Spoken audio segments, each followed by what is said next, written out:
Today is March 27th, 2015. My name is Joe Todd. This is an interview with Aubrey Brock in Joplin, Missouri. Sir, where were you born? Pardon me? Where were you born? Waco, Texas. When's your birthday? 12135. Who's your father? Aubrey Brock. And your mother? Ruby Brock. What was her maiden name? Nobles. Yeah, Nobles. German. Yeah. Did you go through school in the Waco? Pardon me? Did you go through school in the Waco? No, my dad moved us over to Galena, Kansas in 1945. Why'd you move to Galena?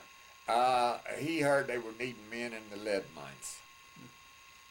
Over there in Pitcher, Oklahoma, down the road. So your father was a miner? Yeah. Yeah. Did you live in Pitcher? No, we lived in Galena. Okay, yes. From 45 till I escaped when I turned 16. Because little old Galena wasn't nothing but a bunch of mounds of chat and big deep holes filled up with water. Bad. Worst town in this whole tri-state area.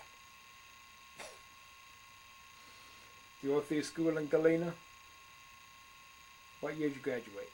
I didn't graduate. I quit in the 10th grade and Okay. joined the service. Yep. Went to paratroopers. Those chat piles and those holes and all that.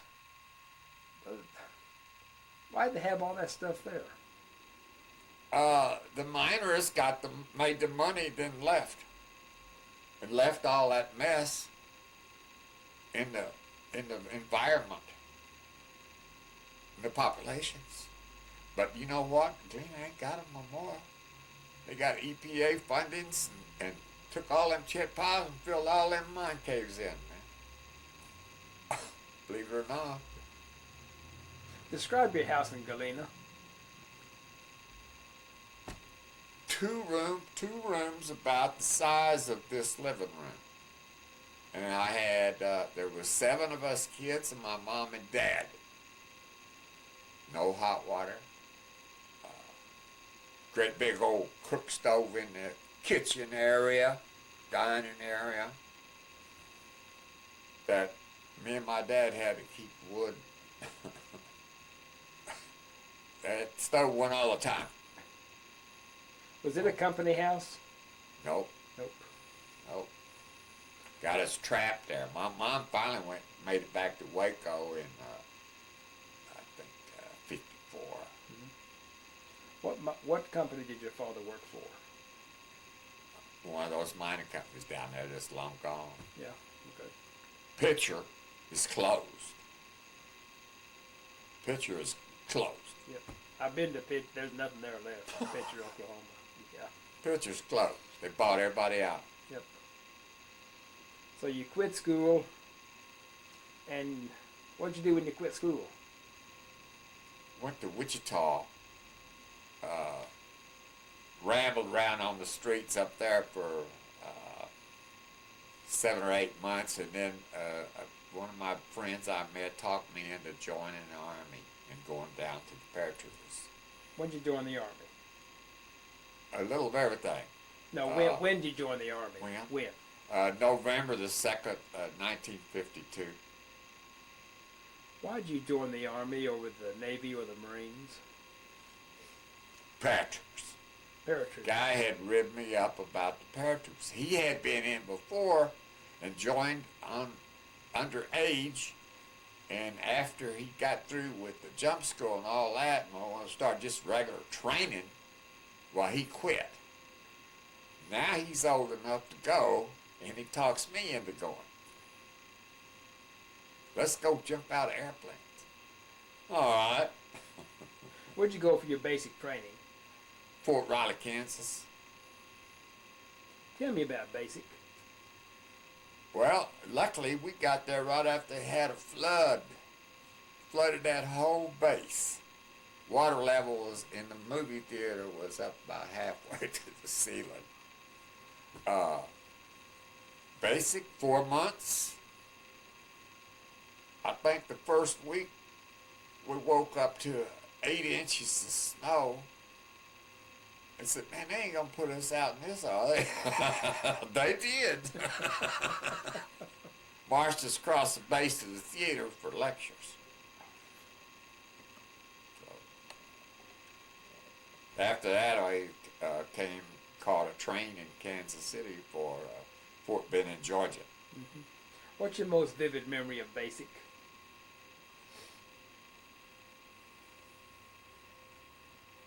Laying on the rifle range in the snow.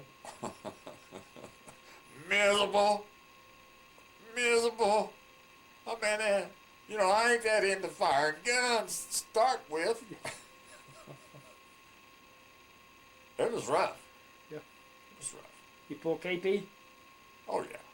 Oh, yeah. I learned how to get out around it, though. Is that don't go at all. If you do, go first. Yeah. So you last one out of there, you're going to get trapped doing something. Yeah. How long did basic last? 4 months. 4 months. Exactly. And jump school down Bennett lasted 3 weeks. We was there 4 weeks, but of course it only lasted 3 weeks. Now, how did jump school compare to basic? Huh? How did jump school compare to your basic training? Oh, man. Rough. Because they had 3 weeks to get you ready. You ain't seen no parachutes yet. No parachute jumping yet till the end of the 3rd week. Because they done spent this 3 weeks getting you ready for this opening shock of this parachute. Because there was no sleeves on them like they got now. And y'all went out like that, and suddenly this thing would pop open, and you better have your ankles together. Pow! Like a fly on the end of a whip, And better have your head down, because them risers coming up out of that parachute hit the back of your helmet, drives the helmet over onto your nose, and your nose is bleeding, your eyes are bleeding, which later turned black. And you're going down, oh, man. So it wasn't any fun in the Army, actually. It was ordeal, because down in Fort Bragg, you drop you out in the middle of this drop zone, man. You have about 2 miles to walk to the trucks in the sand about that deep, and all this equipment and stuff. It was terrible. Tell me about your first jump. First jump, you don't remember anything about it. In the second jump, you're starting to get leery. 3rd jump, you're leery. 4th jump, you're leery. 5th jump, if there wasn't nobody else around, you'd probably just bypass it. But you've got these guys that you've been bucking with, So you go ahead and go. And I ended up actually joining the parachute club in Kansas City for 7 years. Made 133 jumps. And, how many jumps did you make in jump school? 7. 7. I made the 5 in Benning and 2 in Bragg, and then I volunteered for Korea, and that was the last time I jumped in the service. Mm-hmm. So you had jump school at Fort Benning. What'd you do at Fort Bragg? Psychological warfare for special forces. Just starting up. I was the 49th guy in it, and I have no record of that. No, that's terrible.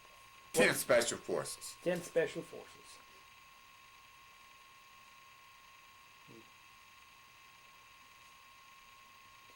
You say you volunteered for Korea?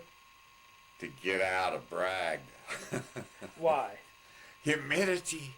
Stay downtown till midnight, come home, lay down on your bunk in just your shorts, and 10 minutes later, just like somebody poured a bucket of water over you. Then you get the sand fleas out in the sand. No AC. So I volunteered. You get a 30-day leave before you have to go anyway, and here's these old sergeants talking about just been there already. Hard guys, man, you roller skate on them. But telling you about, Korea this, Korea that, So I was wanting to go see some action. But got a 30-day leave before you had to go report to Camp Stoneman, California for shipment overseas. And got held up in Japan on both sides. We were supposed to hold up, not seeing any more equipment or men in on either side. So luckily, I got held up in Japan for a couple of months. Let me ask, how'd you travel to Camp Stoneman for travel overseas? Pardon me? How'd you travel to Camp Stoneman? Believe it or not, I rode the train from Fort Bragg to Joplin, because my mom was still in Galena at that time. And I went out on a US 66 outside of Galena, hitchhiking with my duffel bag and uniform on. And it's wasn't there 10, 15 minutes, and this panel truck, a new one, pulled up to the curb, to the side of the road there, and then a big Cadillac pulled up behind him. He said, "Where you going?" I said, "I'm going to California." So are we. He said, "Tell you what, drive this panel and keep up with us to San Francisco. No speed limit outside city limits of all the cities between here and San Francisco." And these guys are going 100, 110 miles an hour, 120 miles an hour, man. I'm 18 years old. 100 miles an hour, all this panel would do. And it was the afternoon when they picked me up. And later that night, they stopped at a motel, got me a room, and then they had a room. The back of this panel truck was filled completely up with shirts, one in a plastic bag each. In fact, we stopped to get gas in both vehicles one time, and they traded a few of them shirts for the gas. But let me tell you this, somewhere along there I picked up a sailor. I said, "Get in, man." I'm in a hurry. He got in. Pardon me. He got out at the next town. Why? He was going to California too. 100 miles an hour, full blast. 2-lane highways, US 66. He got out the next town. It's hilarious. Then on the ship. What'd you do, Camp Stoneman? Nothing. Got the passes to go downtown waiting on the ship. Yeah. And on the ship was okay. I never got seasick until we bypassed some bad weather. We didn't get it all, but we got enough of it that everybody was sit down below to their hammocks for bad weather alert. Okay. No. Guys started getting seasick. Guys started getting sick watching them. And they had the hatches closed, and I'm not exaggerating. The vomit would run down through there and bash up against that buckhead back. And we'd had spaghetti and meatballs for dinner. For lunch. You recall the ship you were on? It was that Mats put in service to haul guys back and forth. It's MATTS, military, transport, merchant seaman. How long did a trip take to Japan? Well, the first time, 3 months, and then I finagled a 30-day leave when we left the DMZ after. Now, before we get there, you're in Japan. Okay, yeah, I'm not in. Yeah. Nothing to do. passes had to be on your bed at 11 o'clock. Right outside the gate. It's all these girl places, bars and stuff. And I'm 18 years old, you know, practically a cherry boy. So there's all these pretty little gals, and this is only 8 years after the war, you know. Downtown Tokyo, they're rebuilding it. Big bamboo walkways. Women mostly carrying brick and mortar. Some of them ladies that big around now in Japan. But we got passes every night, but it had to be back by 11 o'clock. Mm-hmm. And of course, everybody went broke right away. Then the extra blankets started disappearing. Then the blankets started disappearing. Then the sheets started disappearing. The duffel bags all started disappearing. By the time everybody got to Korea, we had nothing and had to pay top price for everything. Yeah, that was an experience, man. Japan was an experience. Tell me about going to Korea. Yeah. And then left there by boat to Incheon. We smelled it. They had to send us in on smaller landing crafts. And man, we could smell it because the whole shore was covered with fish. Awful. Rode all the way up to the DMZ, up in the mountains. All we did was play, do guard from sundown to sunup. Had bunkers up there on top with big scopes and stuff. And next to us was the Indians from India with the red turbans. And on to the left of us was Australians. And couldn't have no fires up there. Cold and hell, wintertime, man, on top of a mountain. Can you dig it? I slept in 2 sleeping bags and everything I had. Mickey Mouse boots. So we moved back to a camp called Camp Casey after about, I don't know, maybe 6-7 months. Moved back to Camp Casey. Kind of regular life then. What unit were you assigned to? What year was I there? What unit were you assigned to in Korea? 25th Division, 27th Regiment, Wolfhounds.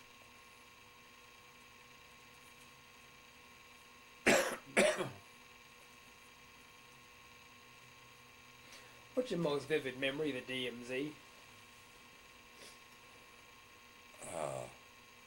Well, they had a previous peace that the North Korea violated and was able to immediately take 12, 13 miles. And we're just thousands of yards from them.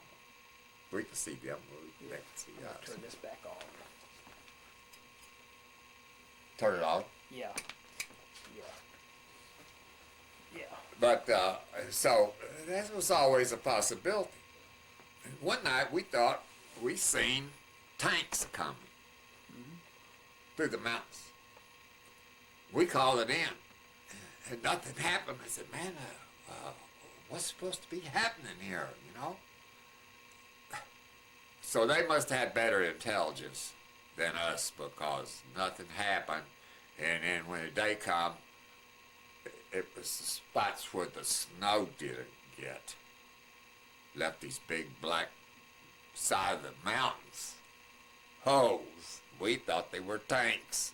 We're scared shitless. Nobody came.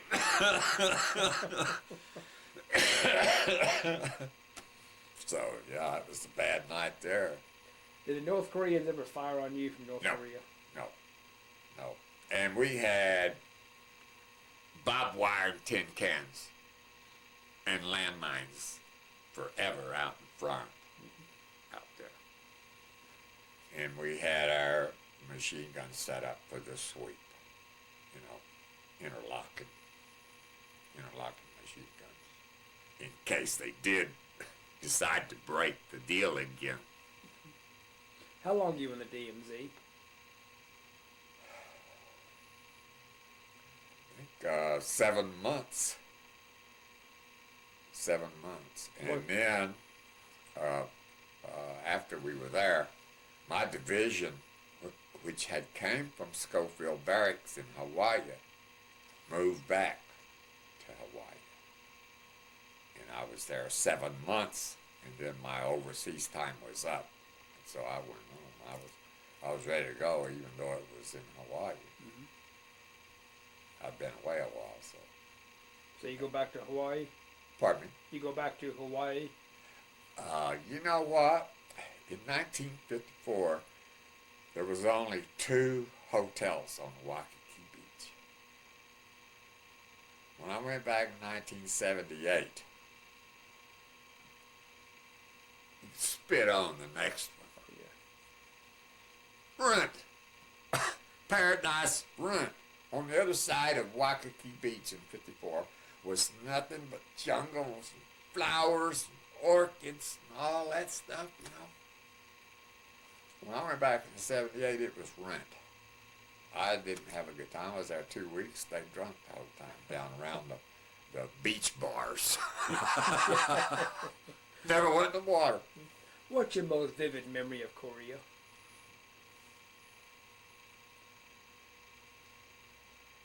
The guard duty every night. Mm-hmm. 7 nights a week.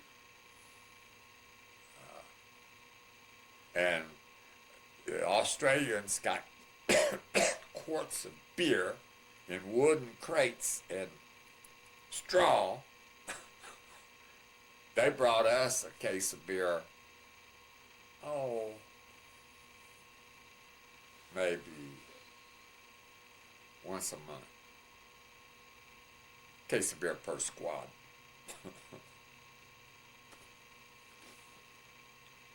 Have any contact with the local people in Korea? No. None at all. Mm-hmm. Women.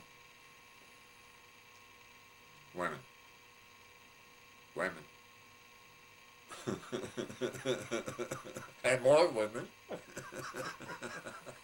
That's what I remember about Japan. Yeah. So you go back to Japan, what do you do? When I went back? Oh, no, you went to Hawaii. Well, yes. I took my lieutenant. We got a new lieutenant when we moved from the DMZ back to this base back, Camp Casey. Mm-hmm. We got a new company commander, first lieutenant, and he was wearing wings, and I was wearing wings. We was the only 2 guys out of the company that had wings. Expect. So him and I were real tight. Young guy out of the military academy. West Point.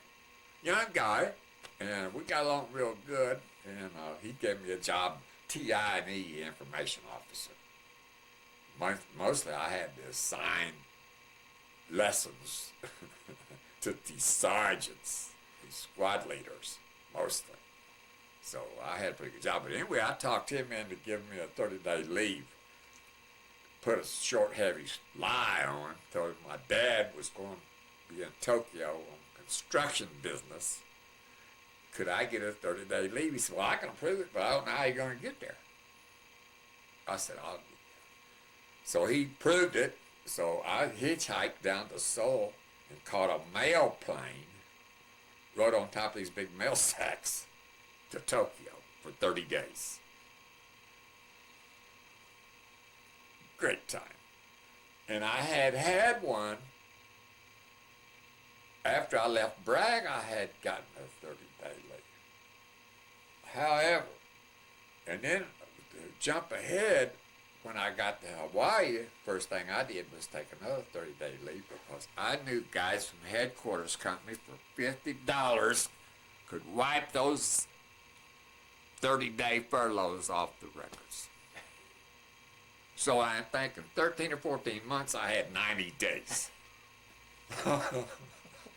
And when I got to Hawaii, I couldn't go into any places because I was still just 19 by then. So I paid $50 to get me a new ID card showing I was 21. It's who you knew. Yeah. I had a great time in the service. Met a lot of guys. Yeah. Learn how to get along. Learn how to get up in the mornings. Rise and shine. No problem. What'd you do the rest of your Army career? Well, I was a mail clerk. Where? In Fort Carson, Colorado, I got assigned to a basic training company. Well, man, I ain't wanting to go on these marches and these camp outs and all this stuff, so I wangled myself a mail person for the mail. Little old room, and I didn't have to go out on any of this basic training business, because once it was enough for me. Mm-hmm. And then I heard about another job where he didn't have any inspections or anything, which was a fireman. Fort Carson, Colorado had coal for all the barracks, you know. Well, you could stoke up your assigned barracks. You could stoke up them furnaces real high, go to town 5, 6, 7 hours. One of my buildings was the BOQ. And this one guy complained, he said, man, 1 minute in here the butter's melting and the next minute it's freezing. Now, is that near Colorado Springs, Fort Carson? Pardon me? Is that near Colorado Springs, Fort Carson? Uh-huh. Okay. Yeah. Yeah. That was before the Air Force Academy was there, and it was still just a little bitty town. Mm-hmm. Colorado Springs was. How long did you stay in the Army? 6 years. 6 years. What'd you do after Fort Carson? Where'd you go? That was the end of it. That was the end of it. Yeah. When did you get your discharge? Fort Carson, I guess. When? When? 58. You know, recall the date? They don't have, well, the only date they have is the one for re-enlistment. Oh, okay. What'd you do after you were discharged?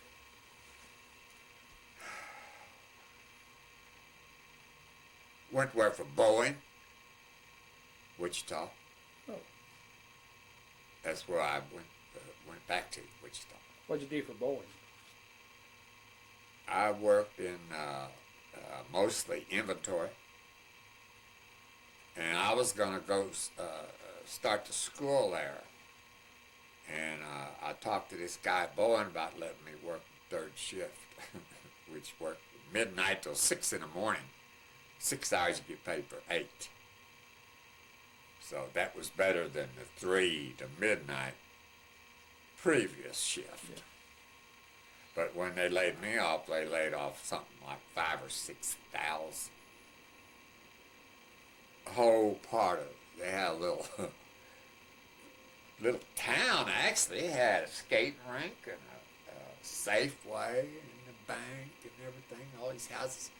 Man, all at once, that place is abandoned. Boeing was like that. Mm-hmm. All aircraft factories like this. How long did you work for Boeing? About a year, I think. Okay. Then what'd you do? Then I went to Kansas City and got tied up with a carpenter friend of mine and did that mostly the rest of my life. I ended up last 10 years on the road renovating lease spaces and shopping centers throughout the United States. Who'd you work for? Superintendent. Worked for a place called Freeman Construction Company out of Kansas City, Kansas. Mm-hmm. When did you come to Joplin? I retired here from Dallas in 97. What were you doing in Dallas? Carpenter. Okay. Yeah, I worked on a high rise. I worked on a 3-level mall. That's what got me started in the mall business, because it's air conditioned in the summer and it's warm in the winter. Now, why'd you come to Joplin? Cheap green fees. Plus, I already had 2 brothers had retired here. So cheap green. So you play golf? Oh yeah, it's too cold today. Yeah. The Joplin tornado. Pardon me? The Joplin tornado. Tell me what happened. Yeah. If you had time, I got a little documentary I could show you. But when the guys, my wife's nephew, who lived down the street, the one that rescued us, and he told us, man, you don't want to come outside. Okay, where were you when the tornado hit? In the closet. Round the corner. How much warning did you have? Pardon me? How much warning did you have? Tornado Alley, they're always setting off alarms. Spring after spring after spring, I would set off alarm, set off alarm, set off alarm. They set off the alarm, and I stepped outside on the sidewalk and told my wife, she was standing in the doorway, I said, it looks like it's going around. And about that time, the siren goes off, and the tornado has arrived. We grabbed a dog, jumped into the closet, just barely got in there when all hell broke loose. She was hollering, oh, Jesus, Jesus, because she's Christian. Oh, Jesus, Jesus.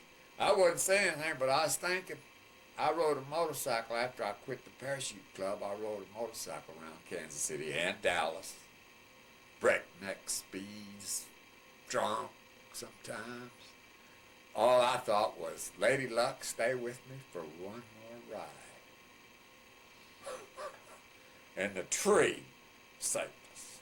Tell me We didn't have a basement. We had a crawl space, but it wouldn't have did us much good to get underneath there, because it had took the porch, the back deck, and the concrete blocks, part of the foundation back there. It threw them all back in there. Now tell me about this tree.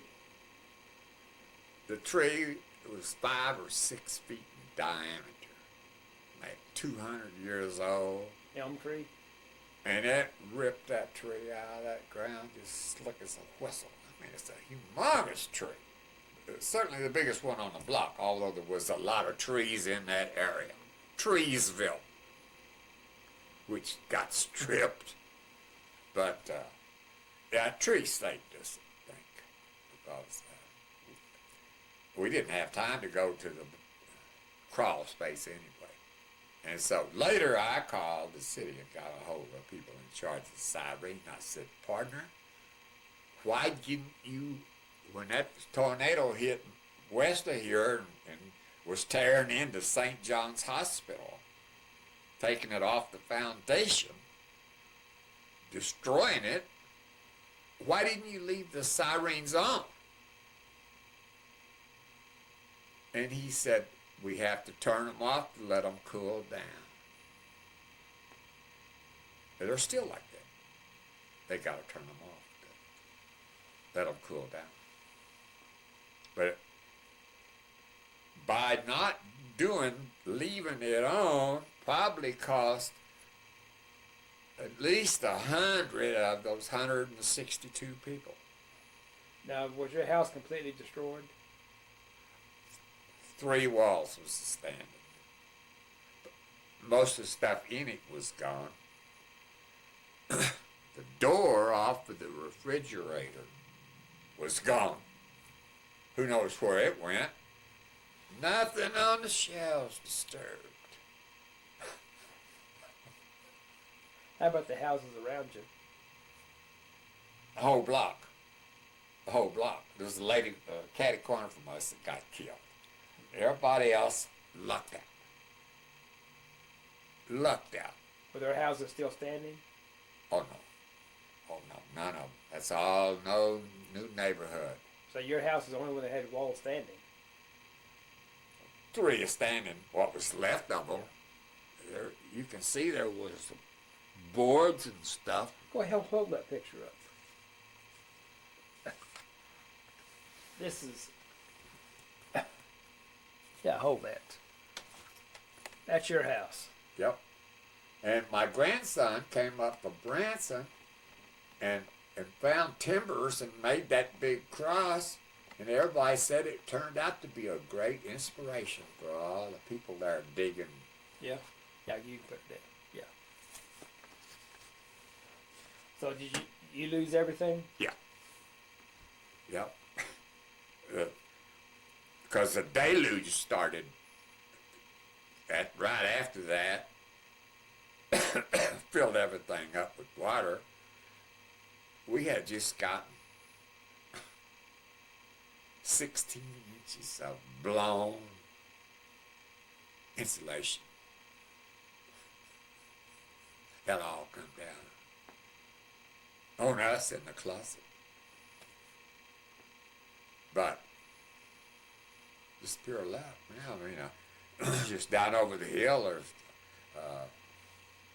people was killed, and over Dillon's grocery store not too far away. The apartment complex there in Dillon's was gone. They killed about 40 or 50 people there. If you didn't have that tree, what would have happened? Pardon me? If you didn't have that tree, what would have happened? It probably took us away because we didn't have time to get underneath the house, or both these houses had little dinky basements, but we didn't have time to get to them. That's where they survived. But the first thing, they say it sounds like a train. I could only describe it as being demonic. I don't think it could be reproduced, to tell you the truth. What was your address at that time? Where'd you live? Pardon me? What was your address at that time? 2405 Kentucky Avenue, right on top of the high school, which was destroyed. They had cameras inside there, security cameras going. You could see the place disintegrate.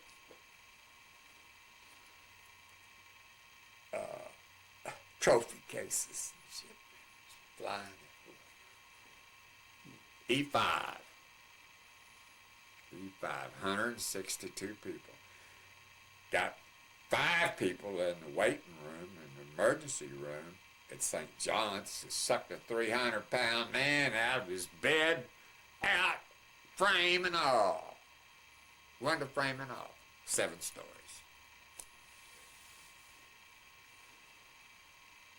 Untold stories of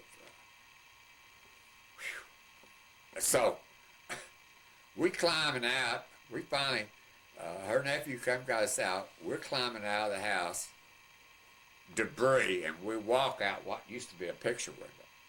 We walk out of that, step down, and walk on debris for 2 blocks to Main Street.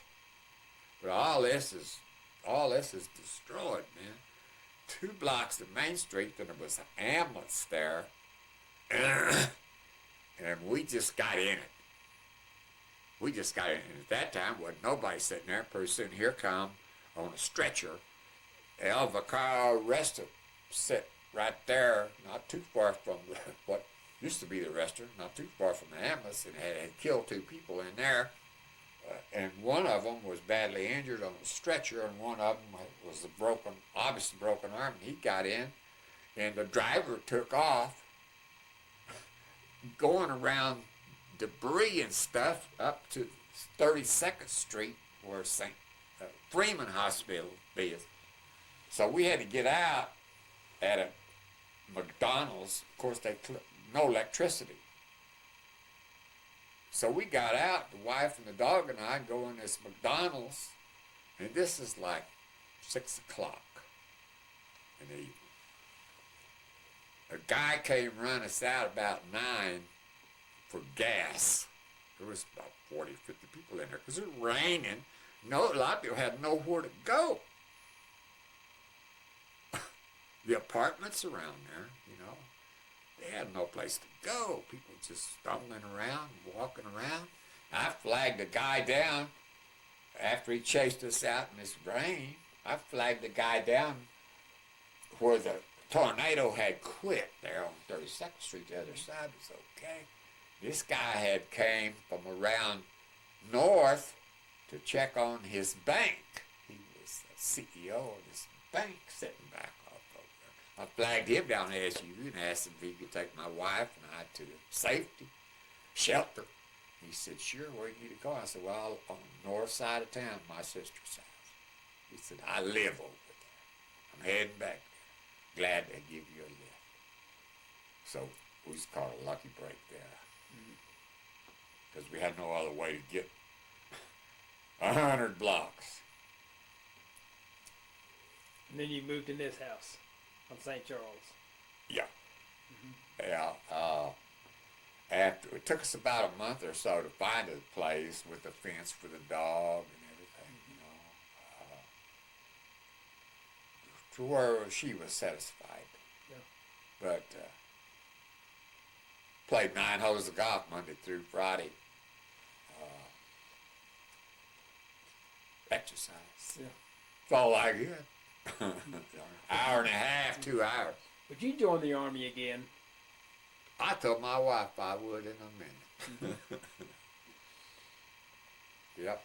I can do a word association. When you hear basic training, what do you think of? 4 months of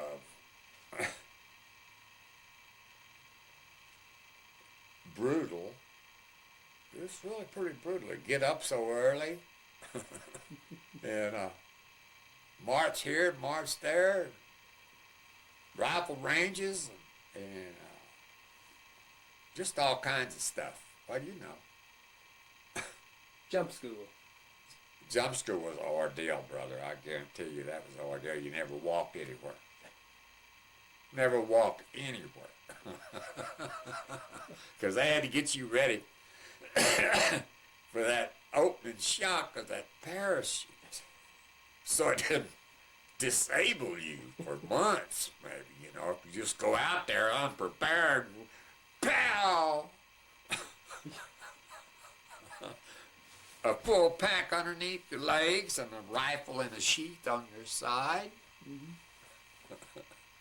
25th Infantry Division. Pardon me? 25th Infantry Division. Out of Schofield Barracks. Is that a good unit? Oh, yeah. Oh, yeah. Of course. Yeah. We were the Wolfhounds. Yep. Korea. Hey, Wolfhound! Them Indians would yell back, and Australians would yell back. Korea. Yeah. What do you think about Korea? Pardon me? When you hear Korea, what do you think of? That 30 years later, this ragged place where you couldn't drink the water, nothing was on limits. 30 years later, they're holding the Olympics there.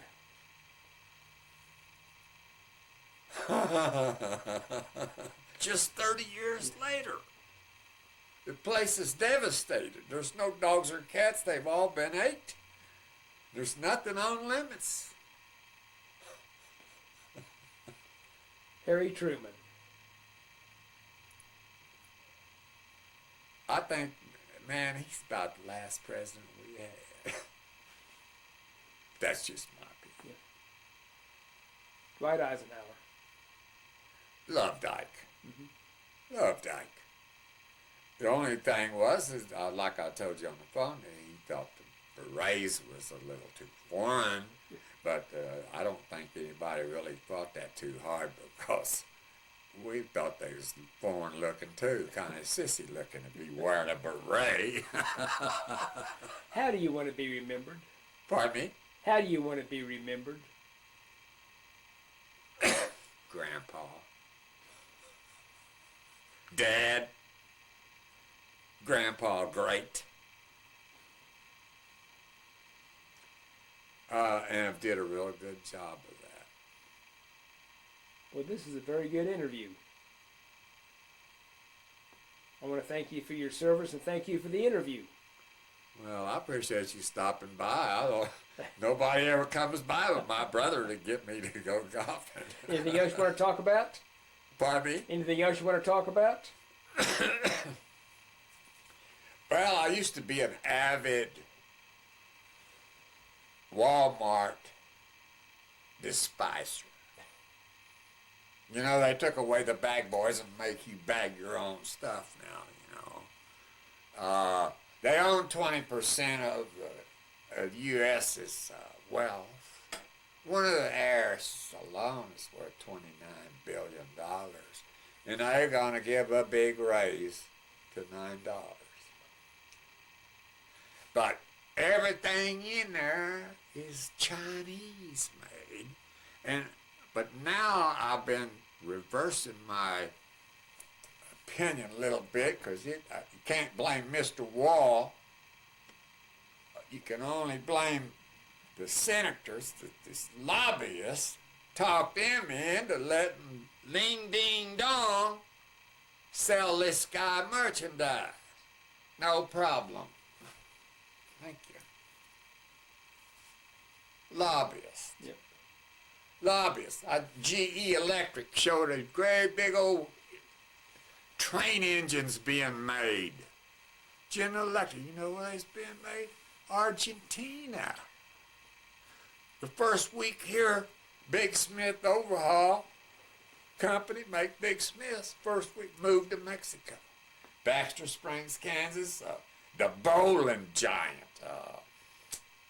It makes all this bowling stuff, you know. I can't think of the name of it right now, but, you know, they make bowling shirts and jackets and just everything like that. They moved to Mexico. So, I really, like I say, it ain't Mr. Wall's fault because he had enough money or something to sway somebody to let him buy all this Chinese crap. So now I don't blame the Walls as much as I did until I found out more how it works. Well, again, I said this excellent interview. And again, today is March 27th, 2015. My name is Joe Todd. This has been an interview with Aubrey Brock in Joplin, Missouri. Thank you. Oh, you're welcome.